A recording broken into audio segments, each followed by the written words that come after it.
Good morning all, Saturday morning. It's time to have a look at where you guys think that the ball should be. Let's work out the average. So let's have a look at this picture then. 12 crosses submitted, thanks to those that submitted crosses. So, where's our cluster? Well, we haven't got a cluster. What cluster? There is no cluster. Stop saying cluster, Matt. We're a bit spread out all over the place here, which I suppose is to be expected because the eyes don't cross over, do we? That was the biggest problem we had with this. It's very much spread out. So where's my cross? There. So that's the original cross there, the one I'm making flash by hovering my cursor over the ticket. That's where I went on Tuesday. I'm probably going to stay in that sort of area because if we sort of have a closer look at this picture, draw some lines. If I draw some lines from Chicken Head down here... Oh, no. I think I just added another cross. Oh, for goodness sake. I was in the wrong mode. Hang on. Right, draw lines. That's better. So if I draw a line from here... See, to me...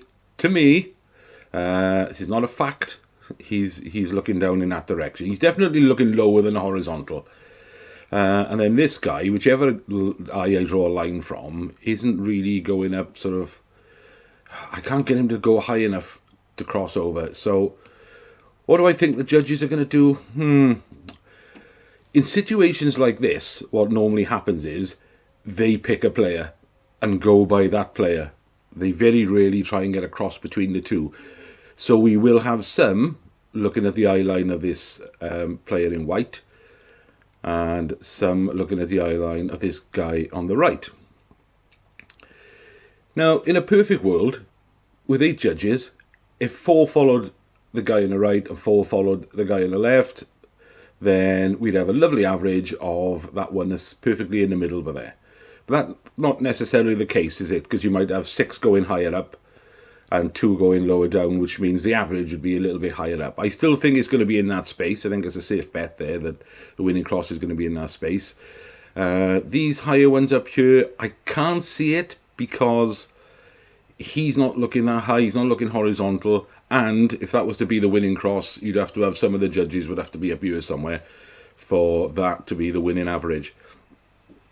So I really can't see these higher crosses as being in play, but if the judges do that, the same thing, I said do.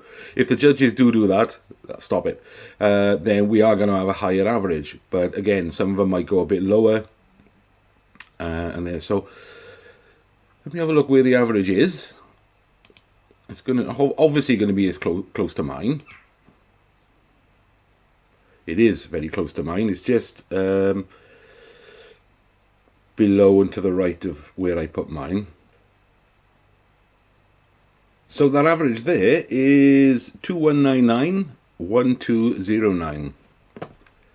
Now, again, if we scroll over where mine was, then as you can see there, I'm just above and to the left of the average. I think the average makes sense. It does make sense because it's in between the eye lines then, even though they don't cross over, it's in between where I think the eye lines are. That would assume that more are going higher than lower, and I think maybe the guy on the right has got the sort of stronger eye line that they tend to go with. So as much as I think the winning cross is going to be in that area there between the lines I've drawn, I think it's possibly going to be to the higher end of it. So I think that might make sense there. So let me put the target in there. Let's see if that looks any good. My wobbly hands. So is it possible then that the 2 players that we can see on the screen are looking at that cross or looking at zone 1? No, neither of them. But but it's an average, isn't it? So it's the average is in between the 2 players' views, and I think that's about the best we can do, isn't it? We're not going to get this one spot on, I don't think. I mean, last week the winner wasn't. He didn't have the exact same coordinates as the winning cross. I think he was 1 pixel out, and we see that quite regularly. But I'm going to go that area. I think it's going to have to be. Revcomps. They've made some slight changes on the website. So now when you look at the thumbnails of the cars, you can see the price of the ticket and the percentage sold. And I like the idea of that, because quite often when I'm going through these cars, I say, oh, that's nice, the tickets were expensive, but I can't remember how much they were. And that's nice, the tickets were cheap, can't remember how much they were. But now they're on the actual thumbnails. So just a reminder of what I had for Monday's draw. I've got one, I think I cut it down on this one, because I'm trying to cut back this year and spending too much money on gambling. I got one that is Avant, because it comes with 10k. I'd keep that for a week or two, I think, just to try it out and blast it about the place like a dick. But then I'd likely take it up to the local Audi dealers and say, sell this car for me, let me know when you've sold it. Because these are going between 85 and 95 grand, this. I mean, it's only about a year and a half old. So new, this would have been about 110,000 at least. And it comes with 10k as well, so that tied me over for a couple of weeks till they sold it.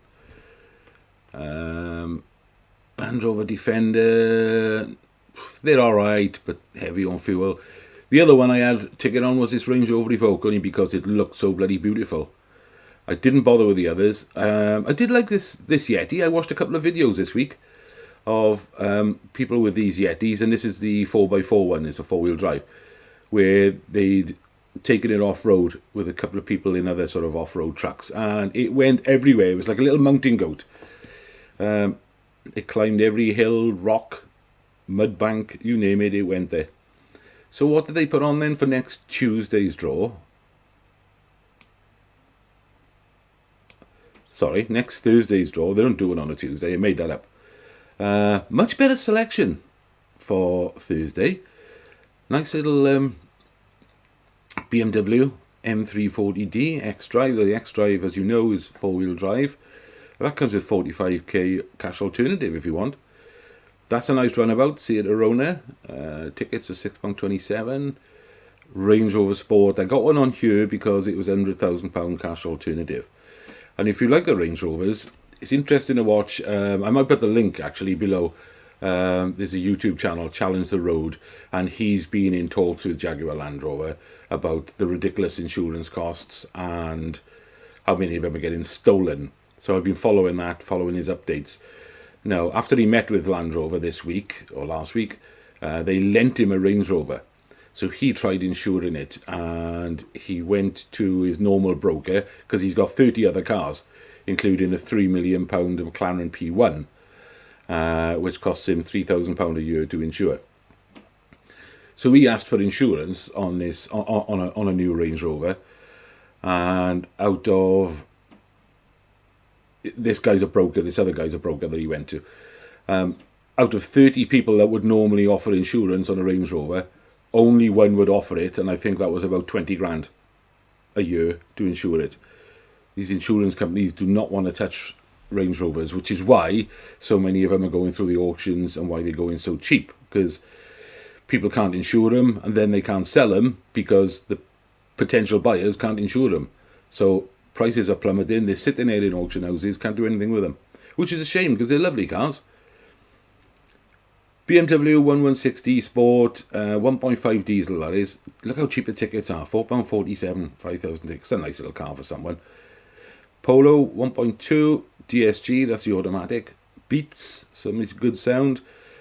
Wasn't fussed on this Jaguar F-Type. Not keen on that at all. I did get, of course, a ticket on the camper van. I'm still determined to win a camper van before the summer. And I love the look of this Volkswagen Golf. It's a 2-litre TDI, the diesel R-Line. And it looks just like an R, but it's the R-Line. You want to see the seats look beautiful in this car. Now, as much as it's a 2-litre automatic, it hasn't got the flappy paddles because it's a TDI, not the GTD. So it's more of a sensible version. But digital dash, every extra you can possibly think of in there. And it's a 23 reg, so I thought, yeah, I got to have a ticket on that. So that's it. I got one on the Golf, one on the camper van, and what was it? Or one on the Range Rover for the 100,000. So let's hope next week is a winning week. I was hoping to win by the end of January. Still got time if I win on Monday's draw. Other than that, it'll be the 1st of February on Tuesday. Well, on Thursday, sorry. And of course, next week we'll also cover Auto Trader, because they do electric car giveaway every month. So we usually cover that at the start of the month. But we'll have a look at that next week. Right, that's it from me then. Enjoy your weekend, guys, and good luck.